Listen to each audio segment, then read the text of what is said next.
Bonjour à vous tous, dans cette vidéo je vais vous montrer comment changer vos cartouches donc de votre osmoseur domestique, mais avant tout je vais vous faire un petit rappel parce que beaucoup oublient. Pour le moment vous avez une notice qui était dans le carton et dans cette notice il vous est marqué qu'il faut changer, il y a 3 cartouches à changer sur les 4 au bout de 6 mois. Sachez que quand on ne change pas ces cartouches ou même par rapport à une voiture et autres, vous allez mettre à mal votre garantie. Donc comme l'appareil est quand même garanti 2 ans, alors c'est vrai que sur la notice c'était marqué 1 an, mais sachez que la loi avait changé entre temps, et donc c'est garanti 2 ans. Seulement c'est que si vous ne faites pas les changements comme il faut, votre garantie saute. Et je vais expliquer aussi pourquoi, vous verrez avec une petite vidéo, pourquoi il faut changer quand même vos cartouches vraiment consciencieusement, sinon vous allez avoir des fuites. Dans votre osmoseur, vous avez eu donc cette notice. Vous avez donc 4 cartouches que je vais vous montrer là. Vous avez ce premier préfiltre à sédiments qui se trouve dans le pichet. Donc il s'ouvrira toujours côté droit. Quand vous avez les chiffres devant vous, vous sera toujours côté droit. D'ailleurs on le voit ici, il y a une excroissance donc, du support pour pouvoir donc, positionner donc, ce premier préfiltre à sédiments qui est pour les grosses particules. Puis vous avez, alors maintenant ça a changé, auparavant donc c'était une cartouche de charbon. Elle est changée par le composite charbon. Donc il n'y a pas d'inquiétude, c'est la même chose. Vous avez après la membrane d'osmose inverse, qui est la 3e cartouche, mais elle qui se change une fois par an. Voire un peu moins si vous êtes 5 à 6 personnes, hein, comme je l'explique. Si vous êtes une grande famille, vous allez utiliser plus souvent donc, votre osmoseur, ce qui est normal. Donc il se peut qu'au bout de 6 mois, vous changez vraiment même la membrane avec. Et vous avez aussi donc ce petit post-it qui lui se change donc au bout de 6 mois. Dans votre carton, vous avez aussi un testeur TDS. Très peu l'utilisent, ce qui est dommage parce que ça vous permet de voir les performances de votre osmoseur. En plus, c'est très simple. Vous allez juste prendre un verre de l'eau osmosée et vous mettez donc l'appareil, vous regardez les chiffres. Si vous êtes en dessous de 70, c'est très bien, 50-70 par rapport à votre eau de base. Vous pouvez même envoyer un email, vous prenez une mesure de votre eau du robinet et une mesure de l'osmosée. Je dirais même plutôt l'inverse, eau osmosée et eau du robinet, et je vous dirai si c'est OK ou pas par rapport à votre membrane. Mais sachez qu'il y a quand même ces 3 filtres à changer. Premier préfiltre à sédiment, deuxième préfiltre en composite et le post-filtre. En fait, ça permet de protéger votre membrane, surtout les 2 premières qui sont juste avant la membrane d'osmose inverse. Donc sur ça, et aussi, ce que j'ai pu voir, c'est le pichet. Donc, je vous remonte ce pichet qui est ici. Ce pichet, vous avez 2 buses, juste en dessous. Quand vous sortez, donc quand il vous dit de changer votre eau, vous ouvrez le capot, vous attendez 5 à 10 secondes, parce que par moment il y a ce qu'on appelle le système flush, en fait qui est l'eau, qu'on appelle le concentrat qui remonte donc dans le pichet, donc quand les bulles sont arrêtées donc de remonter, hop, vous soulevez, et normalement vous ne devriez pas avoir d'eau qui coule, mais si vous avez de l'eau qui coule, ça veut dire que vos 2 buses sont remontées, surtout celle de droite, c'est moi-même les 2 d'ailleurs, pour certains que j'ai pu voir. Pourquoi? Parce qu'il y a du calcaire dans votre pichet. Et le calcaire, il faut le nettoyer. Il ne faut pas attendre que vous avez 1 cm de calcaire. Surtout que là, comme ce sont des ressorts, ben, ce qui va se passer, c'est un peu comme si vous avez du gravier ou du sable dans des ressorts et ça va plus redescendre. Donc ça va fuir. Donc ce qu'il faut faire, c'est qu'à peu près, je dirais au bout d'une semaine, vous nettoyez votre pichet. C'est très simple. Le filtre qui est dedans, donc côté droit, ben, vous le retirez pour ne pas le mettre avec le vinaigre. Vous mettez du vinaigre blanc. Donc au moins jusqu'ici avec de l'eau chaude, vous pouvez rajouter donc du bicarbonate de sodium, vous allez avoir une petite réaction chimique, mais c'est pour pouvoir nettoyer donc ce pichet. Vous laissez donc à peu près une demi-heure, vous prenez une éponge pour nettoyer l'intérieur, et le fond, les buses, vous allez nettoyer avec une brosse à dents, une petite brosse. Et quand vous aurez même vidé donc l'eau, vous allez appuyer donc sur la buse de gauche comme sur la buse de droite, et avec la petite brosse, vous allez nettoyer pour enlever le calcaire qui se trouve vraiment autour. Parce que comme vous pouvez le voir donc, sur la petite vidéo, ça c'est un de mes clients qui me l'a envoyé parce qu'il ne nettoyait pas du tout son pichet, et les 2 buses, vous voyez, une des buses qui fuyait, et le gros problème, il se disait, c'est l'eau qui coule. Donc oui, si vous ne nettoyez pas, c'est normal, donc ça va donc bloquer. Donc pensez vraiment à nettoyer à chaque fois votre pichet, pas chaque fois, au moins 1 fois par semaine. Donc voire deux fois par semaine si vous êtes une grande famille et vous utilisez souvent votre appareil. Et également, c'est que le pichet, comme je l'ai expliqué sur la première vidéo, donc avec l'installation de l'osmoseur, c'est que quand il arrive aux 2 litres, Devant Replace Water va clignoter, ça veut dire changer l'eau, ou Replace Water, comme Renew Water. Il ne faut pas remettre de l'eau par-dessus. Il faut vider et rajouter après de l'eau complètement. Il n'y a que ceux qui n'ont pas de calcaire chez eux, je pense ceux qui ont de l'eau avec du... En fait, l'eau passe par le granit, ou ceux qui ont déjà un adoucisseur donc à la base, eux peuvent rajouter une fois par-dessus donc de l'eau, et après quand ça recommence encore une fois à vous dire changer l'eau, là vous videz aussi, parce que sinon vous allez avoir aussi une concentration des polluants. Donc pensez vraiment à ça, parce que ça joue sur votre garantie. Quand vous avez du calcaire, il ne faut pas attendre que ça reste, il faut vraiment le vider. Donc là je vais positionner la caméra.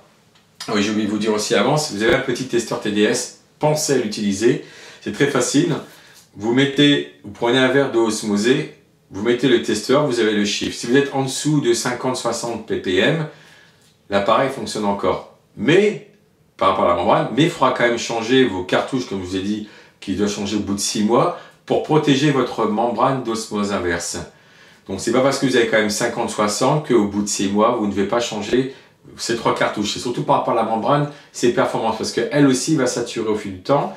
Et à savoir que si vous ne changez pas donc, ces cartouches, il va y avoir saturation, donc pression, la pompe va pousser et vous allez avoir des fuites au niveau de votre osmoseur. Et là, la garantie, elle est envolée.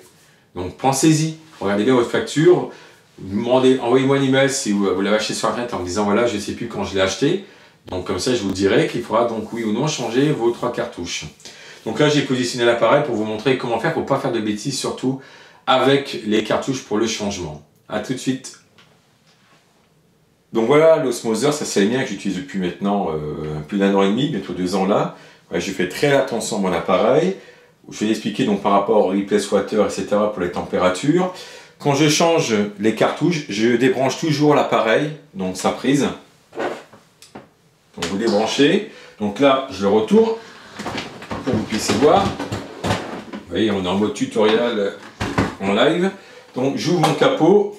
Là, il me restait les 2 litres, comme je l'ai expliqué. Donc en plus, hop, je le soulève. Il y a le petit meuble au-dessus, je suis désolé, c'est un peu de bruit. Hop. Également, vous avez les 2 buses qui sont ici, celles qui vont recevoir, celles qui sont à l'intérieur. Il faut aussi les nettoyer avec du vinaigre blanc. Vous mettez un peu de vinaigre, vous laissez agir dans ces cas-là. Donc là, je vide le fichier. De l'eau résiduelle, en fait, c'est la concentration de l'eau qui n'est pas à boire. Donc vous voyez, on voit un peu, moi déjà, la trace, je vais l'avancer. On voit un peu la trace du calcaire, vous voyez, on voit un peu le trait. Donc hop, et à l'intérieur, moi ça va parce que j'ai pas trop de calcaire où j'habite. Mais voilà, donc ce qu'il faut faire, c'est que vous enlevez, vous voyez là, il est à votre droite, hein, quand vous l'avez devant vous. Vous enlevez le filtre blanc.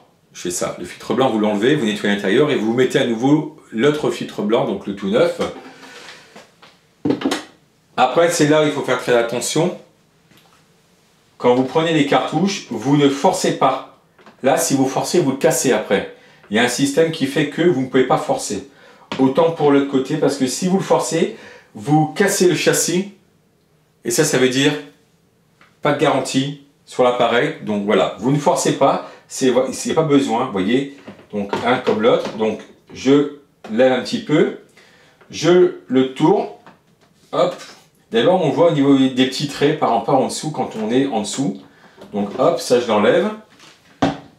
La membrane également, parce que si il faut changer les 3 cartouches sur les 4, je suis obligé d'enlever la membrane. Et vous avez la 4e petite cartouche donc, qui se trouve ici. Donc on tient l'appareil, on met le petit anneau droit et on tire vers soi. Voilà. Quand ça j'ai tout enlevé, donc nettoyez aussi un peu l'intérieur. Ça fait pas de mal non plus, il faut quand même nettoyer ces appareils, il faut bien en prendre soin. Donc vous mettez la nouvelle cartouche de cette façon. Vous pouvez remettre la membrane si bien sûr vous avez changé vos cartouches au bout de 6 mois, si elle n'a pas besoin d'être changée au bout d'1 an. Donc comme j'explique au début de la vidéo, donc là je le mets droit, vous voyez ici, je vais vous montrer. Il y a un petit tiret qui est juste là. Et en fait quand vous le mettez devant, il rentre et après vous le tournez et vous remettez à sa place. Autant pour la cartouche en composite, la même chose. Ça rentre droit, pas besoin de forcer, hein, surtout pas sinon vous le cassez, encore une fois je vous le dis. vous fermez, hop, pour positionner ça correctement. Mon petit torchon pour trouver les petites gouttes d'eau, hop. Et à nouveau, donc là, il faut que je nettoie. Donc vous remplissez à nouveau les 5 litres de votre pichet. Et comme la première fois, vous allez faire un nettoyage. Donc la première fois, quand vous avez fait le nettoyage, rappelez-vous, vous laissez bien sûr l'osmoseur en fonction, donc le petit voyant bleu qui s'allume. Quand il s'arrête, vous allez mettre la température à 100 degrés et vous allez appuyer 5 secondes sur le bouton. Ça va vous sortir 1 litre. En fait, je ne sais plus si j'avais dit au départ, mais je pense que si. Quand vous appuyez une fois sur le bouton, vous avez à peu près une tasse. Quand vous restez appuyé 4 secondes à 5 secondes, vous avez 1 litre à 1 litre et demi qui va sortir. Et quand l'eau arrête de couler, là, vous ne laissez pas la machine travailler dans le vide. Vous rappuyez sur le bouton ou vous tournez sur le bouton sur lui-même pour qu'il arrête de travailler dans le vide. Parce qu'il va faire un bruit comme ça. Pour qu'il, à nouveau, filtre l'eau qui est encore, dans le pichet arrière pour qu'elle soit dans le réservoir. Et encore une fois, vous allez mettre 100 degrés. Restez appuyé 4-5 secondes pour que le reste du réservoir se vide. Et là, il vous dira Replace Water. Donc là, vous ouvrez le capot. Vous attendez à peu près 5 à 10 secondes. S'il y a le système flush qui vous remonte encore de l'eau, vous soulevez, vous videz et vous remplissez à nouveau. Et surtout, n'oubliez toujours pas, c'est que si ça coule là, ça veut dire que vous avez trop de calcaire qui s'est mis. Et donc vous allez avoir cette fuite d'eau. D'ailleurs, vous avez vu la petite vidéo. Ça, c'est un de mes clients qui me l'a envoyé. Et je lui dis le pourquoi. Donc il avait un peu compris, mais bon, voilà. Voilà, vous avez vu, je pense avoir été assez clair. Bien changer ces cartouches, les 3 en tout cas, au bout de 6 mois. Et la membrane au bout d'1 an. Si par contre vous êtes une famille assez nombreuse et que vous êtes, on va dire, 5-6 et que vous utilisez tous les jours et vous faites au moins 3-4 pichets par jour, là, ce sera les 4 cartouches à changer au bout de 6 mois. Comparé à des autres types recours aux aides d'arrêt de Montcalm qui sont des très bonnes eaux mais qui sont un coût, croyez-moi, le prix des cartouches est dérisoire. Donc ça revient à peu près à 130 €, mais c'est vraiment dérisoire. Rappelez aussi, c'est que si l'eau coule et qu'à un moment donné, il n'y a plus rien, donc parce que vous avez utilisé l'eau qui était dans le réservoir, ne pas laisser couler l'eau pour rien, vous rappuyez sur le bouton donc, ou vous tournez sur lui-même pour qu'il s'arrête et qu'il, à nouveau, donc, filtre l'eau. Que dire d'autre? Le petit testeur, vous l'utilisez au moins 1 fois par mois pour regarder votre eau aussi, c'est très important, parce que beaucoup ne l'utilisent pas, ce qui est bien dommage. Et que dire d'autre? Oui, le pichet, donc comme j'ai dit, je le répète, quand il arrive aux 2 litres, donc devant Replace Water, et vous dites changer l'eau, bah, vous videz et vous remplissez à nouveau. Il n'y a que ceux qui n'ont pas du tout de calcaire, suite, donc dû plutôt à un adoucisseur à la base ou du granit, parce que le granit fait que vous n'avez pas de calcaire. Donc là, vous pouvez rajouter par-dessus, donc une fois, je dis bien une fois, donc de l'eau du robinet. Par contre, quand à nouveau il redescend donc aux 2 litres et qu'il vous dit Replace Water ou Renew Water, là, vous videz votre eau, donc vous ouvrez le capot, vous attendez quelques secondes et hop, vous le remplissez après à nouveau. Voilà, j'espère avoir été précis. Normalement, j'ai rien oublié. Surtout, pensez à changer vos cartouches parce que sinon, c'est votre garantie qui saute. Hein. Donc, mauvaise utilisation, parce que ça s'appelle avoir une mauvaise utilisation de son appareil. Et là, bah, vous n'aurez que vos yeux pour pleurer parce que la concentration des polluants et des minéraux qui va dans le pichet, qui va passer à nouveau dans vos cartouches, vont faire qu'il y aura une pression. Et qui dit pression, imagine dans les entreprises, à vapeur, et là, c'est la fuite d'eau qui passe. Voilà, je vous dis à très bientôt pour notre vidéo. En attendant, je vous souhaite une très très belle journée. Au revoir.